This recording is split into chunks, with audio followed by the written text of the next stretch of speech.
This giant is invulnerable to swords and guns. One man pulled 50 warships through the water, defeating a nation without breaking a sweat. This man is called Fat Boy. Just an ordinary man, unhappy with his job and love. He was sent by his company to go to sea for the first time. He was caught in a storm and drowned in the sea. Although Fatty didn't die, but he was tied up. He was treated like a giant beast by a bunch of little people. It was as if the ants had found a giant delicacy, and they kept attacking him. The spirit of the ants was at its best. Finally they dragged him back to the city by the board. It turned out that Fat Boy had come to the land of the little people. It was the first time everyone had seen such a huge human. They were curious and scared, especially Edward, the general of the Lilliputians. He hated him so much, he dragged him around like a bull. At the same time there was a fire and invasion alarm in the city. Humpty Dumpty was on his way to the castle, untethered and unruly. Seeing that the princess had been kidnapped, Fat Boy pinches up the enemy soldiers and throws them into the castle. He rescues the princess and immediately rushes to the scene of the fire. He learns that the king is trapped inside. He needed a lot of water to put out the fire, so he pulled down his trousers to douse the water. He accidentally doused Edward. Edward became even more disgusted with Fat Boy. The king was saved. He was very grateful to Humpty Dumpty, and so Fat Boy became a great hero. For the first time,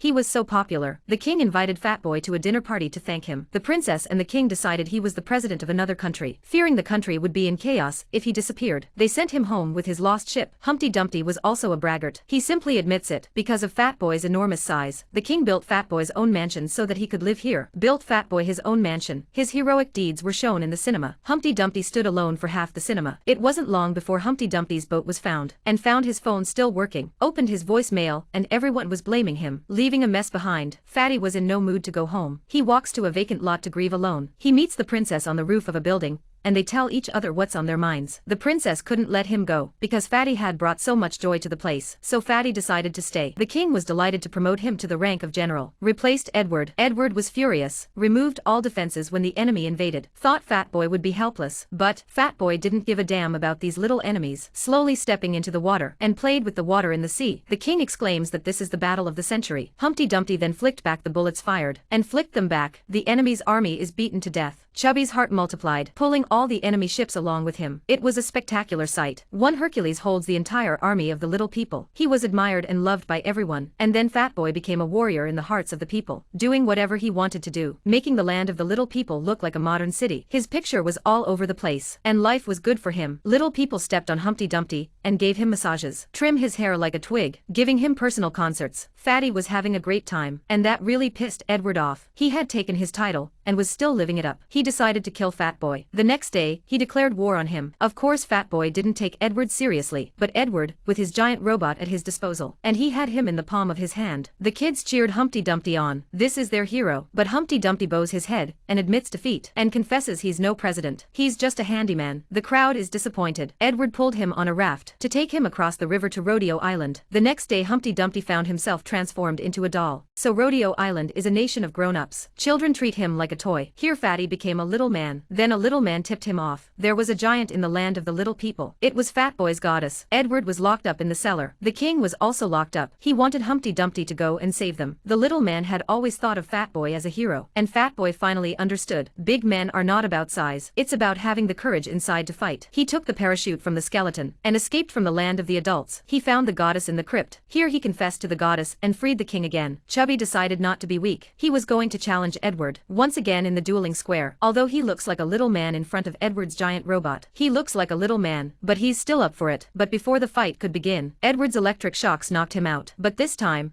Fatty was determined to win. When a villain burst into the robot, and unplugged the wires, Fat Boy took the opportunity to climb on top of the robot and subdue him. The goddess cheered for him. The two of them were happy together. In the end, Fat Boy and the goddess returned to their homeland. He became confident and no longer felt inferior to himself. At this point he not only has a good job, he also has a goddess. This film is full of imagination. Often it's our hearts that are weak. When we have the determination to do something well, the whole world will make way for you.